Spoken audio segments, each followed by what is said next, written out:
Yep.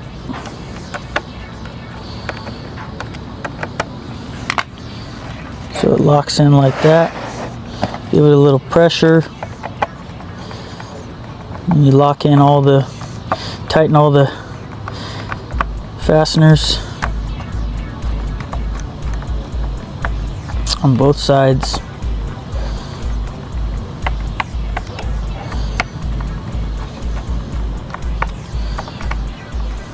Like this. So there's one side.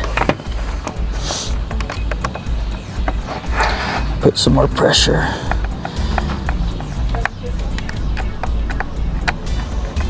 Tighten this up.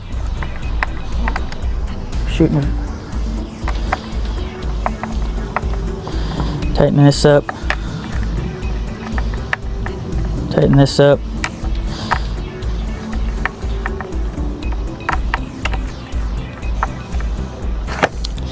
Tighten that up.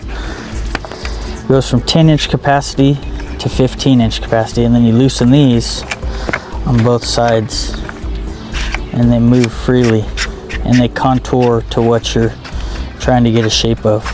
And I'll show an example right now of my sink. So you get these all in place, lock it in.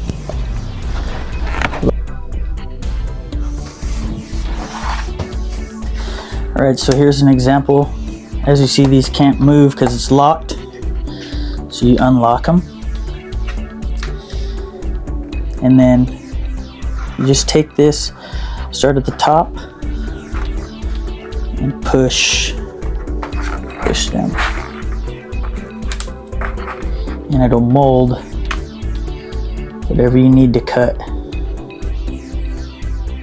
It'll give you a profile. So it'll match up right there. Boom. So for my face frame, I cut my face frame and then I slotted it out right here, and I got a profile. And then I matched this profile on my cardboard, or 1/4-inch plywood is what I like to use too. Plywood's a little bit more cheaper, obviously. And you have that profile, put it on your cardboard, sketch it on, cut it, match it to your wood, and then cut it with your bandsaw or scroll saw or whatever you want to use. That's contour gauge.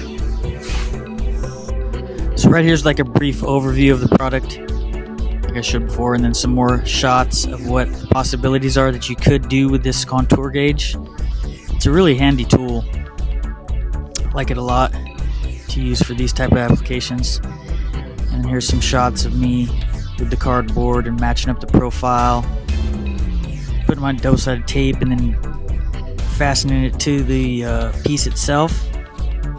Here I am matching up the profile cardboard to the actual sink itself. And here's some shots of those pieces, and then here's me cutting with a bandsaw. Enjoy. Most of the time I like to creep up to my line, which I'm doing here, and then I'll usually just creep up to my line and then sand it. But there's a good enough speed on this bandsaw blade, and I'm pretty seasoned with the bandsaw that I can just etch up real close, so that I have to do very, very minimal sanding in this purpose. It came out really good.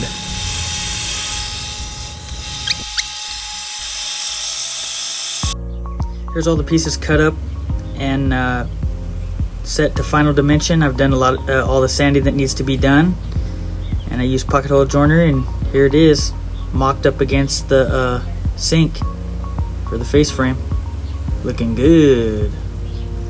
Thanks for watching this video. If you like this video, watch these other videos. And once again, thanks for tuning in. Stay tuned for the next one. Say hi to Willow.